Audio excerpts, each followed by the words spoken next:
मैं प्रमोद कुमार और आप देख रहे हैं Jyoti GATE academy. Dedication enough to get the result. अगर दोस्तों आप में किसी का वर्क को लेकर डेडिकेशन है तो आपको अपना रिजल्ट मिल ही जाएगा दोस्तों। अगर हमारी वीडियो दोस्तों आपको पसंद आती है तो please like share and subscribe जरूर करें और कमेंट करके अपने आंसर ज़रूर दें और वीडियो को लास्ट तक ज़रूर देखें। आशा करते हैं आप लोग अच्छे होंगे, जहाँ भी होंगे सही होंगे।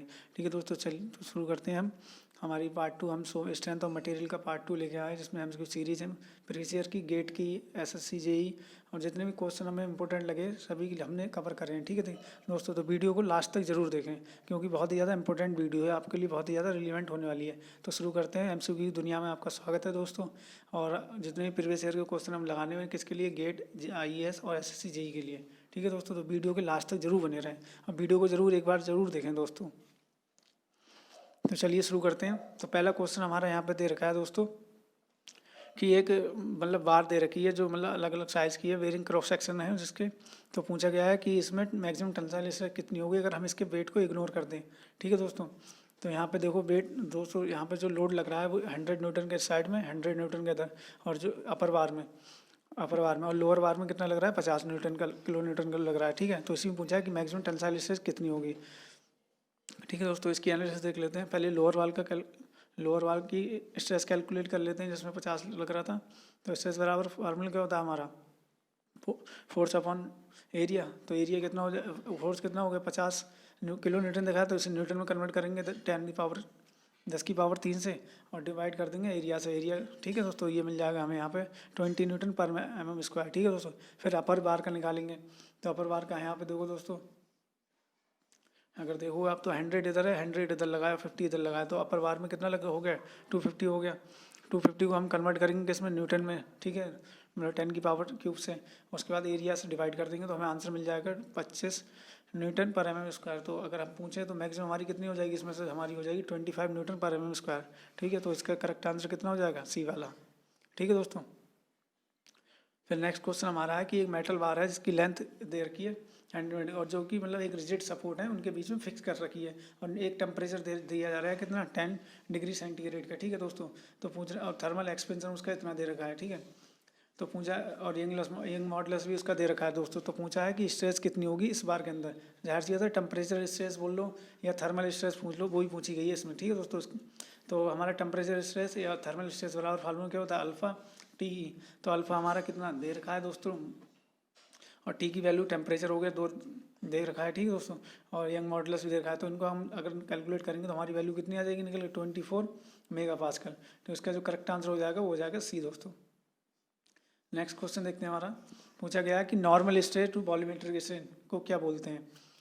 यंग मॉडुलस बोलते हैं, बल्क मॉडुलस बोलते हैं, या रिजिड मॉडुलस बोलते हैं, या टेंजेंट मॉडुलस बोलते हैं। ये एसएससी जेईई 2011 में आया हुआ क्वेश्चन है दोस्तों। तो इसका जो करेक्ट आंसर हो जाएगा वो हो जाएगा बल्क मॉडुलस बोलते हैं। ठीक है दोस्तों, पूछ रहे हैं कि material called ductile if it. ये एसएससी जेईई 2011 में आया हुआ क्वेश्चन है दोस्तों।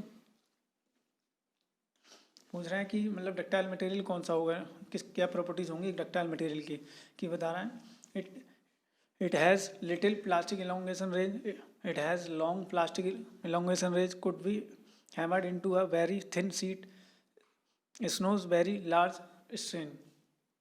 ठीक है दोस्तों, तो इसका जो करेक्ट आंसर हो जाएगा, डक्टाइल मटेरियल वो होते हैं जिनमें मतलब क्या होते हैं, एक तो डक्टाइल मतलब क्या होता है, इनमें इलोंगेशन बहुत ज़्यादा होता है, प्लास्टिक रेंज तक इलोंगेशन बहुत ज़्यादा होता है तो नहीं बोलते हैं।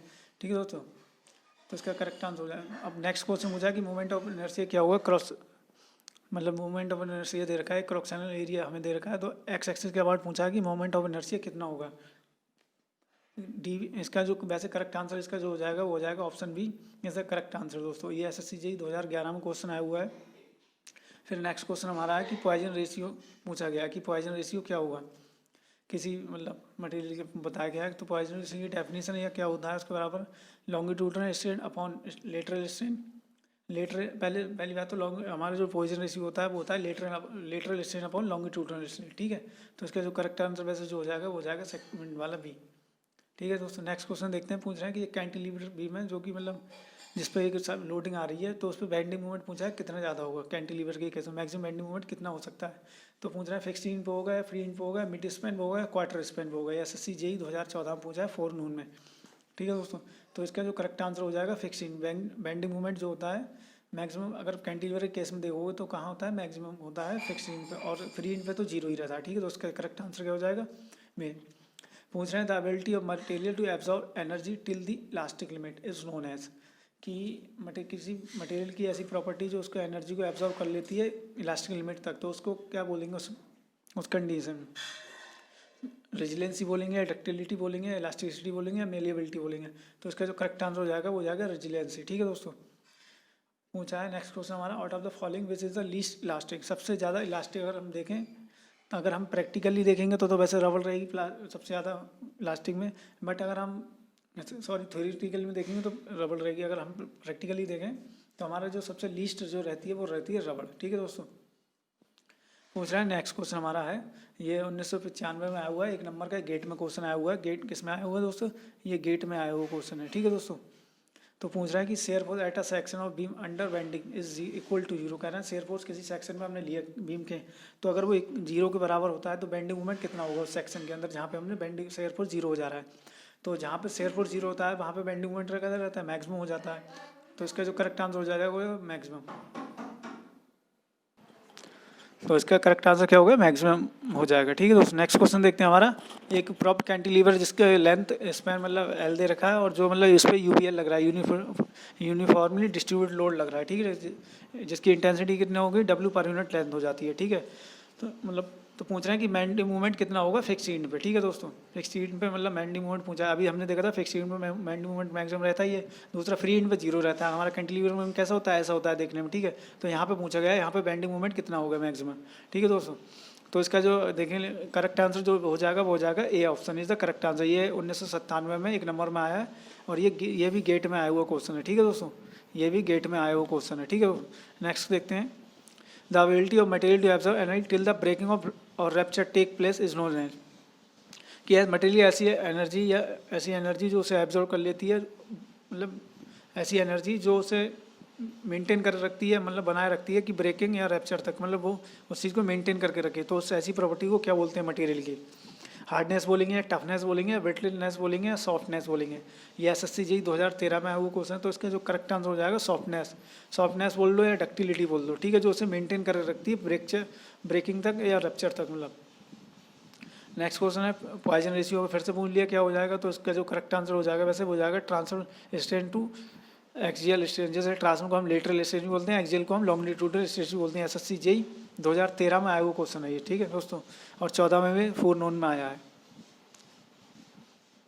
नेक्स्ट क्वेश्चन देखते हैं, Poisson ratio can not have the value.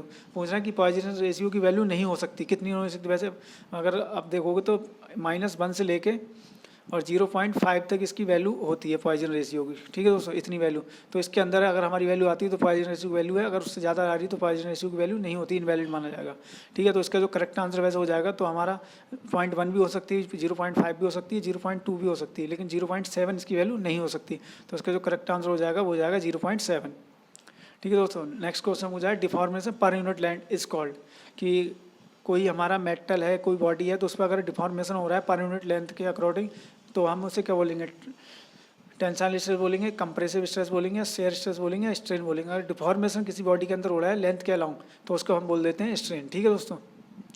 Hooks strain का फार्मूला होता है चेंज इन, हमारा स्ट्रेन बराबर वैसे हम एप्सिलॉन से डिनोट करते हैं, इसका फार्मूला होता है डेल्टा अपॉन एल। डेल्टा के एल क्या हो जाता है, change in length upon original length, ठीक है दोस्तों। हुक्स लॉ इज वैलिड, पूछा है कि हुक्स लॉ कहाँ तक वैलिड रहता है, कहाँ तक, किस पे वैलिड रहता है, कहाँ तक। तो पूछ रहे हैं only above elastic limit, only within elastic limit, only within plastic limit, और till a substance break under load, कि मतलब जब हुक्स लॉ जो हमारा होता है वो वैलिड रहता है हमारा इलास्टिक लिमिट तक, ठीक है। इसका जो ऑप्शन हो जाएगा वो हो जाएगा सेकंड वाला। हुक्स लॉ हमारा जो वैलिड रहता है वो विथ इन इलास्टिक लिमिट तक रहता है। हुक्स लॉ अगर हम देखेंगे तो हमारा जो स्ट्रेस रहती है, हमारी जो स्ट्रेस होती है जिसे हम सिग्मा से डिनोट करते हैं, वो प्रोपोर्शनल रहती है किसके, स्ट्रेन के, ठीक है दोस्तों। अगर और इसे जब हम हटा देंगे तो हमारा सिग्मा बराबर हो जाएगा ई, और ये हो जाएगा हमारा सिग्मा है स्ट्रेन, ठीक है। तो ये हमारा एक डेरिवेशन होता है, इससे हम डिनोट करते हैं, ठीक है, निकालते हैं इलास्टिक लिमिट के अंदर ही अंदर हमारा जब मटेरियल हमारी प्रॉपर्टी रहती है, ठीक है दोस्तों। नेक्स्ट क्वेश्चन हमारा है property of material wise get permanent deformation under load which is not recovered after removal removal of load is called. पूछ रहे हैं ऐसा मटेरियल जिस पर हमने कोई लोड लगाया, लोड लगाने के बाद क्या वो बॉडी डिफॉर्म कर गई परमानेंटली, और लोड हटाने के बाद भी वो अपनी मतलब ओरिजिनल शेप में वापस नहीं आई, तो यही क्वेश्चन पूछा है, तो उसे क्या बोलेंगे? इलास्टिसिटी बोलेंगे, ब्रिटलनेस बोलेंगे, डक्टिलिटी बोलेंगे, प्लास्टिसिटी बोलेंगे। तो दोस्तों इलास्टिसिटी और प्लास्टिसिटी क्या होती है ये देख लेते हैं। इलास्टिसिटी जब भी कोई बॉडी पे जब हम कोई लोड लगाते हैं और लोड लगाने के बाद उसकी ओरिजिनल शेप में जब चेंजेस आ जाते हैं, मतलब डिफॉर्म कर जाती है और लोड हटा देते हैं, फिर वो अपनी बॉडी को रीगेन कर लेती है, दोबारा रिकवर कर लेती है, तो उसे तो बोल देते हैं हम इलास्टिसिटी। बट अगर हमने अगर किसी बॉडी पे हमने लोड लगाया और लोड लगाने बॉडी में चेंजेस आ गया या डिफॉर्म कर गई और लोड हटाया और बॉडी रिकवर हो नहीं हुई, मतलब अपनी ओरिजिनल शेप में वापस नहीं आती, तो उसको बोल देते हैं प्लास्टिसिटी। ठीक है दोस्तों। और एक होता है हमारा इलास्टोप्लास्टो क्या होती है कि जब हमने अपनी किसी बॉडी पे लोड लगाया, लोड लगाने के बाद क्या हुआ, कुछ पार्ट उसका मतलब इलास्टिक, कुछ पार्ट रिकवर हो गया, कुछ पार्ट रिकवर नहीं हुआ, तो ऐसी कंडीशन में बोल देते हैं इलास्टोप्लास्टो कंडीशन। ठीक है दोस्तों। नेक्स्ट क्वेश्चन हमारा है ratio of normal stress to normal strain within elastic limit. पूछ रहे हैं नॉर्मल स्ट्रेस और नॉर्मल स्ट्रेन किसके अंदर, इलास्टिक लिमिट के अंदर, तो उसको कंडीशन क्या बोलेंगे? यंग मॉडुलस बोलेंगे, शेयर मॉडुलस बोलेंगे, पॉइजन रेशियो बोलेंगे, बल्क मॉडुलस बोलेंगे। तो इसका जो करेक्ट आंसर दोस्तों हो जाएगा वो हो जाएगा यंग मॉडुलस। ठीक है, ये SSC JEE 2014 में क्वेश्चन आया हुआ है। ठीक है दोस्तों। नेक्स्ट क्वेश्चन देखते हैं हमारा, modulus of rigidity is express as. Modulus of rigidity क्या होती है दोस्तों? तो ये क्या हो जाती है, shear stress upon shear strain को हम मॉडुलस ऑफ रिजिडिटी बोलते हैं, जैसे हम G से और C से भी डिनोट करते हैं। ठीक है, जिसके बराबर क्या होता है, टाउ अपॉन थीटा। ठीक है, टाउ क्या हो जाता है, शेयर स्ट्रेस, और थीटा क्या हो जाता है, शेयर स्ट्रेन। ठीक है दोस्तों। एक चीज़ दोस्तों यहाँ पर नोट करने वाली है कि हमारा जो होता है हमारा मॉडल ऑफ रिजिडिटी G बराबर क्या हो जाता है, टाउ अपॉन थीटा। तो जैसे ही थीटा की वैल्यू घटेगी वैसे ही रिजिडिटी उसकी क्या होती, बढ़ती चली आएगी। तो इसका मतलब ये हुआ कि जो रिजिडिटी है वो इन्वर्सली डिपेंड करेगी किस पे, एंगल पे, थीटा पे, मतलब जो भी होगा। ठीक है, तो इसलिए हम इसे मॉडल ऑफ रिजिडिटी भी बोलते हैं। ठीक है दोस्तों। थैंक्स दोस्तों। अगर हमारी वीडियोस आपको पसंद आई हो तो please like, share and subscribe जरूर करें दोस्तों, और आप हमें सपोर्ट जरूर करें दोस्तों। और हमारे PDF के लिए हमारा चैनल जरूर ज्वाइन कर लें आप, जिससे कि आपको ये PDFs मिल जाएंगी दोस्तों। और अगर हमारी वीडियोस पसंद आई तो शेयर करें, सब्सक्राइब करें और कमेंट करके अपने आंसर जरूर दें। थैंक्स।